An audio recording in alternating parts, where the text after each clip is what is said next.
সংস্কার ছাড়া কোনো নির্বাচন হবে না বলে আবারও জানিয়ে দিয়েছেন জাতীয় নাগরিক পার্টি এনসিপির আহ্বায়ক নাহিদ ইসলাম। জুলাই পদযাত্রার ১৩তম দিনে এনসিপি পিরোজপুর জেলা শাখার আয়োজনে জেলার কেন্দ্রীয় শহীদ মিনারে একথা বলেন তিনি।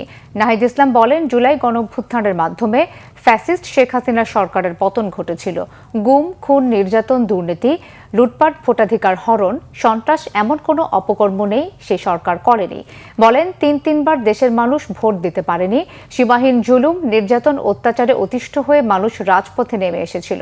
এর আগে সকাল ১১টায় পদযাত্রা শুরুর কথা থাকলেও বৃষ্টির কারণে ১২টার দিকে দলটির কেন্দ্রীয় নেতাকর্মীরা পিরোজপুর সার্কিট হাউস থেকে পদযাত্রা শুরু করেন।